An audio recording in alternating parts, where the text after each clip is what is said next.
மிகப்பெரிய அளவில் கோவமுறாருங்க big pass. ஏன் ராஜாக்களை மாற்றுறோம் அப்படிங்கிறதுக்கான காரணத்தை அவர் ரொம்ப அழகாக சொல்கிறாரு. இன்னொன்று, இந்த சீசனை பொறுத்த வரைக்கும் அவர் மேஜர் ரோல் பண்ணுறாரு ஹோஸ்ட்டை விட. ஏன்னா நீங்கள் யோசிச்சு பார்த்தீங்கன்னா, கேப்டனை பதவியிலிருந்து எடுக்கிறாரு, அந்த தண்ணி டாஸ்கில் வந்து குறும்படம் போட்டு காட்டுறாரு. இன்னும் பல விஷயங்கள், இந்த பார்வதி சபரி அந்த கேப்டன்சி டாஸ்கில் கூட ரவுண்டுக்கு பிக் பாஸே ஆணையிடுகிறார். இந்த மாதிரி பல விஷயங்கள் அவர் நேரடியாக வர்றார். இன்றைக்கி சொல்கிறாரு, உங்களுக்கு ஒரு அற்புதமான வாய்ப்பை கொடுத்து உங்களை பர்ஃபார்ம் பண்ண சொன்னால் உங்களால் பண்ணவே முடியலன்னா என்ன அர்த்தம்? வெளியில் குட் எழுத்துலாம் போட்டு என்னை கிழிச்சிட்டு இருக்கான். என்ன சொல்கிறான்? யார் அந்த ஸ்கிரிப்ட் ரைட்டரோ அவனை ரிசைன் பண்ணிட்டு போன்னு சொல்கிறான். இந்த அளவுக்கு அவர் மட்டும் இல்லை, நிறைய பேர் திட்டுறாங்க. அப்போது உங்களுக்கு ஒரு அற்புதமான வாய்ப்பை கொடுத்தா நீங்கள் ஏன் அதை பயன்படுத்திக்க மாட்டேங்கிறீங்க? கான வினோத், என்ன நான் ஒரு காமெடியாக தான் இதை கொண்டு போகணுன்னு நினச்சேன், என்ன நீங்கள் பண்ணீங்க அப்படின்னு கேட்குறாரு. சார், நான் காமெடியாக தான் சார் கொண்டு போகணுன்னு நினச்சேன், ஆனால் கத்த வேண்டியதாகுது சார். இதுவே தப்பு இல்லையா? காமெடியில் எப்படி கத்த முடியும்? என்னுடைய சிஷியன் உங்களுக்கு தெரியும்னு நினைக்கிறேன். யார் என்னுடைய சிஷியன் கேட்குறாரு.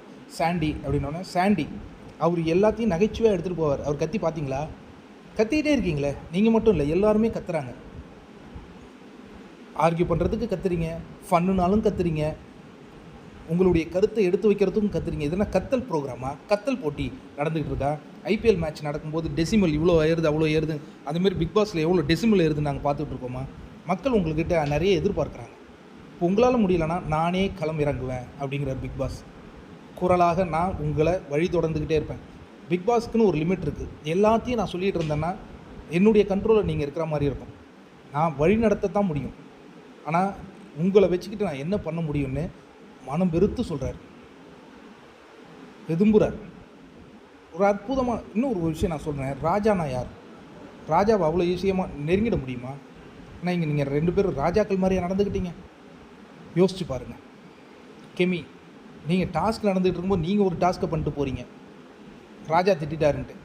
உண்மையான ராஜா பணியாள்கிட்ட எப்படி நடப்பார்? இதை தானே மக்கள்கிட்ட நீங்கள் ப்ரெசென்ட் பண்ணணும். எல்லாருக்கும் ஒரு கேரக்டர் கொடுத்துருக்கேன். அதாவது நீங்கள் அந்த டாஸ்க் லெட்டர் கொடுக்கும்போது எவ்வளோ குதூகலம் அடைஞ்சிங்க, எக்ஸிக்யூட் பண்ணிங்களா?